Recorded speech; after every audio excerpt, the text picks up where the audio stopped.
بسم اللہ الرحمن الرحیم۔ السلام علیکم ورحمۃ اللہ وبرکاتہ۔ ناظرین و سامعین، دنیا بھر میں کرونا وبا کا راج ہے۔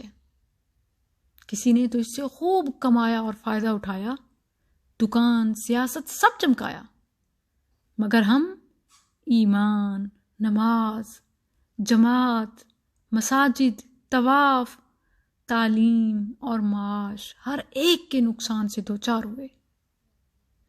مجھے ایک چیز سمجھ نہیں آتی کہ کرونا ہمارے تعلیمی اداروں کا ہی دشمن کیوں ہے، جبکہ باقی ملکی نظام جوں کا توں چل رہا ہے۔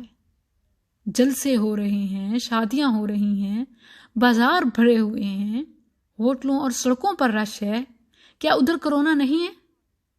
اس پورے سال میں ہماری تعلیم کا معیار صفر رہا۔ تربیت تو پہلے بھی ہمارے یہ سو کالڈ برانڈڈ سکولز اور انسٹیٹیوٹ میں نہیں ہوتی تھی، مگر اب تعلیم بھی نہیں رہی۔ کرونا نے ہمیں پردہ تو سکھایا، غیر محرم سے دوری، ہاتھ اور منہ کا بار بار دھونا، وضو کرنا، اذکار اور دعائیں بہت کچھ سکھائیں بھی۔ غیر ضروری باہر نکلنا، اس سے بھی ہم بچے۔ ایک چیز اب اور بھی سیکھ لیں، اب اپنے بچوں کی تعلیم و تربیت خود کریں، یا آن لائن اپنی نظروں کے سامنے، کہ یہ وقت کا تقاضا ہے۔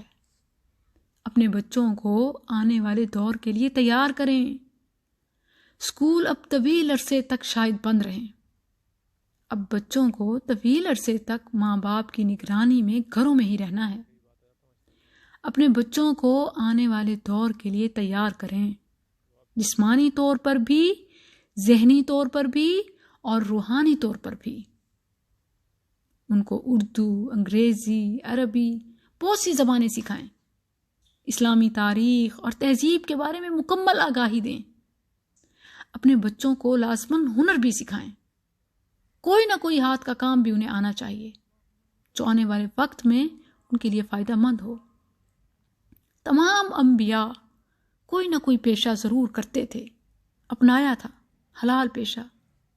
آدم علیہ السلام سے منسوب کپڑا بننا اور کھیتی باڑی ہے، نوح علیہ السلام سے منسوب بڑھئی کا پیشہ ہے، ادریس علیہ السلام سے منسوب درزی کا پیشہ ہے، ہود اور صالح علیہ السلام سے منسوب تجارت ہے، شعیب علیہ السلام سے جانور پالنے اور ان کے دودھ سے معاش حاصل کرنا ہے، موسیٰ علیہ السلام سے منسوب بکریاں، داؤد علیہ السلام سے منسوب زرع، اور اسی طرح پیارے نبی صلی اللہ علیہ وسلم سے منسوب بکریاں چرانا اور تجارت کرنا ہے۔ تو انبیاء جو موسٹ ریسپیکٹڈ ان دی ورلڈ ہیں، انہوں نے بھی کوئی نہ کوئی تجارت کام ضرور کیا۔ تو اپنے بچوں کو ڈگریز کے ساتھ یہ ہنر بھی سکھائیں، اپنے بچوں کی جسمانی اور ذہنی طور پر ایسی تربیت کریں کہ مشکل اور نامساعد حالات میں بھی وہ سروائیو کر سکیں، برداشت کرنے کے قابل ہوں۔ جیسے کیڈٹ کی تربیت ہوتی ہے، جنگل میں خیمہ لگانا، آگ چلانا، کھانے پکانا، شکار کرنا، ہتھیار چلانا۔ آج کل ہمارے بچے بہت آرام طلب اور نازک ہو چکے ہیں۔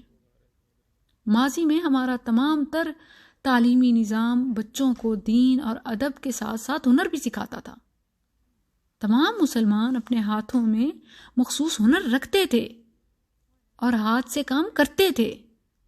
کوئی لوہے کا کام جانتا، بڑے بڑے سلاطین گزرے ہیں، آپ دیکھ لیں۔ کوئی لکڑی کا کام کرنا جانتا تھا، کوئی کپڑا بناتا، کوئی چمڑے کا، کوئی مرغبانی کا، کوئی کاشتکاری کا۔ یاد رکھیں کہ آگے آنے والا دور مشکلات اور جنگوں کا دور ہے۔ اپنے بچوں کو اس کے لیے تیار کریں۔ اب ڈگریاں ہاتھ میں لے کر کالج سے نکل کر نوکریاں تلاش کرنے کا دور ختم ہو چکا ہے۔ بہت سے لوگ ابھی بھی یہ سمجھ رہے ہیں کہ دنیا دوبارہ پرانی ڈگر پر چلے گی، آئے گی۔ ہوش میں آ جائیں، دنیا بدل گئی ہے۔ اب دنیا دوبارہ اس ڈگر پہ کبھی نہیں لوٹے گی۔ اب ہم دجالی دنیا میں قدم رکھ چکے ہیں۔ جی ہاں، دجالی دنیا کے آثار شروع ہو چکے ہیں۔ دجال کے آثار، آگے کے فتنے اس سے بھی مزید سخت ہوں گے، اور یہ کوئی فرضی بات نہیں ہے۔ ایک تو سب حالات آنکھوں کے سامنے ہیں، اور مزید ان سب حالات کی خبر افضل الرسل نبی کریم صلی اللہ علیہ وسلم نے ہمیں دی ہوئی ہے کہ یہ سب ہو کر رہے گا۔ اب بچے گا وہی جو چکنا ہوگا، ایکٹیو ہوگا، ایمان اور عمل کا راستہ اپنائے گا۔